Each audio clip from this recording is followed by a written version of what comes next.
Today, I'm going to share with you people my top 10 favorite games of all time. As a side note, the Legend of Zelda franchise as a whole is my favorite in history, so we won't be counting any of those games in this video.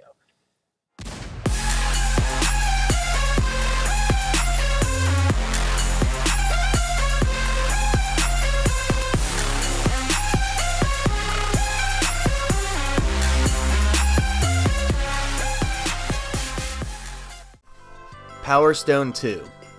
Power Stone is an incredibly innovative fighting game put in a three-dimensional fighting ground.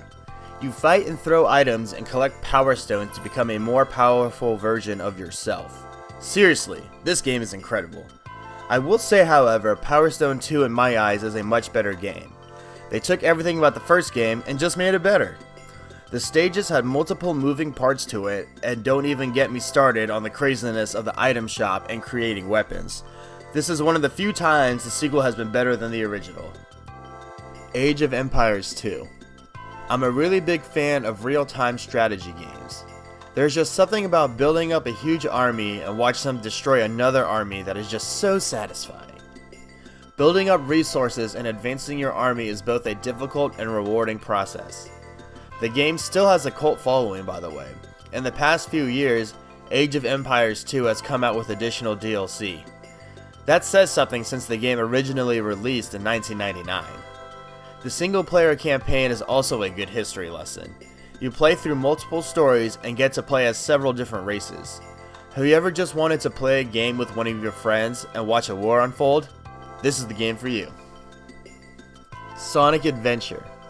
My very first system that I personally owned was Nintendo 64, so three-dimensional gameplay is something that I just naturally prefer.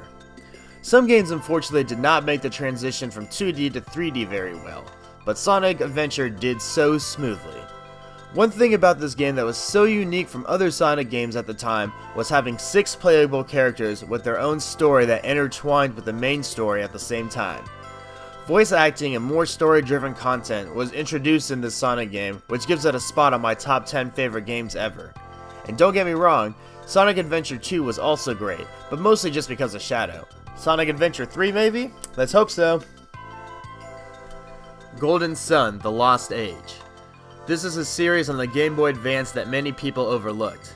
It is ironically another sequel that I enjoyed much more than the original. To make a long story short, in the first Golden Sun, you follow Isaac and friends as they use their psi energy for battle and to interact with the game's environment. You can do things such as read people's minds and freeze puddles to use as pillars to jump. In The Lost Age, you follow the story of Felix, who seems to side with the bad guys. There's a point in the second game where you can meet up with the playable characters in the first game and now have the option of 8 characters. If you saved your game from the first one, you can upload the data and have all the same stats and Djinn as you did in the first game. This game is rich in lore and gameplay. I really hope the series makes a comeback. Pokemon Black and White. Pokemon Black and White was when I officially realized I was a legitimate Pokemon trainer. When I heard that the 5th generation of Pokemon was coming, I was very excited like I was for just about every other mainline title. The one thing that made this different than the others was having a completely new set of 150 brand new Pokemon. Super exciting! So I got Soul Silver and collected all the Pokemon from generations 1 through 4 and transferred them all to my white version. And ever since that moment, I knew I was a true Pokemon trainer and collector. It's a big deal when you're in college and truly accept your destiny as a Pokemon trainer. Final Fantasy IX. Final Fantasy IX as a whole is one of the most respected video game franchises of all time. Each one is different in its own way, but Final Fantasy IX sticks out the most to me. The story of the game is much more philosophical than its counterparts. Through the game, you often find yourself asking questions about morality, life, death, and reasons for our existence. Final Fantasy IX creator Hironobu Sakaguchi even said Final Fantasy IX is his favorite. He even said how 9 is what he believes is the closest idea to what Final Fantasy should be like. It's true. Look it up.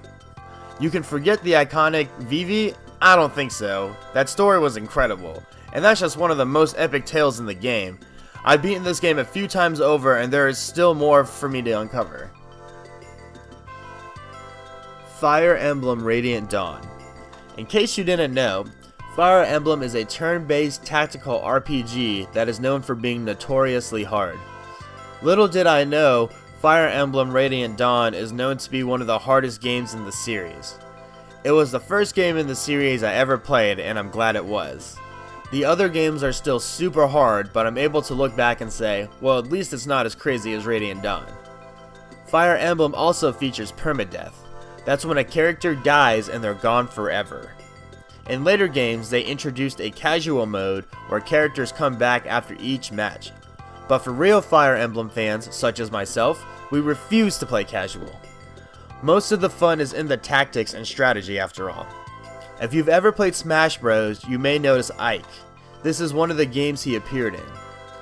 This game was my first introduction to the franchise and has quickly become one of my favorite IPs of all time. Xenoblade Chronicles X. Does no hand-holding sound like fun to you? Do you like playing a game that is so intense you literally know nothing about how massive it is? Let's take the modern classic Skyrim. Skyrim is about 14 square miles or about 37 square kilometers. Xenoblade Chronicles X is about 154 square miles or 400 square kilometers. That's roughly 5 times bigger than Skyrim. 5 times! And that isn't even in any way disrespect. We're just using Skyrim as a point of reference. And one thing that makes this game really stick out, the Skells. They're mechs you can fly around in and explore the world and can turn into a car-like vehicle, kinda like a transformer. You don't get too excited though now. You need to have a ton of money to even get a cheap Skell, and you need to have it for a while before you can get a license to fly. You can even get insurance on it. This game is super intense in every way. I literally would have paid $100 for this game. Make sure to check it out before they actually become $100. Dragon Ball Z Budokai Tenkaichi 3 for Nintendo Wii. That's a mouthful to say. You don't need to be a Dragon Ball fan to realize the greatness of this game. This game came out for PS2 and Wii, and it truly is better on the Wii for the last reason you would think. That's right, motion controls. Let me explain myself before you freak out. Playing with motion controls in this game are more than just doing a Kamehameha. You rapidly move your hands for clashes with super fast hand-to-hand combat and for when you have the epic two blast colliding moments. You actually sweat. It's crazy. The motion controls truly add a layer of immersion into the game. I legitimately have beaten friends of equivalent skill level who use standard controllers. You really feel like you're controlling every move. Even years later, this game still holds up. Suikoden 2. Talk about a game with an incredible story. You'll follow a hero who has no official name because you get to give him the name. You start off as a rebellion and eventually get your own castle and get to control a bunch of troops. You really get to see the story develop throughout the game. You have the option of playing with over 100 different characters with their own special moves and stats. Certain characters on the battlefield together will perform a unite attack. Searching for all the characters in the game and discovering new unite attacks has always been fun. The story is one of loyalty, betrayal, government, and uprising. This game is one of the reasons I became a gamer. It truly epitomizes what the quality of a game is. Thanks for watching our video. Did you like what we had to say about the games that we enjoyed? What games would you pick? Which games didn't you like? Which games did you like? Thank you guys again so much for liking, commenting, and subscribing, and letting us know all the great things that we're doing at this channel. We really appreciate you, and thank you guys all again. Until next time, my friends.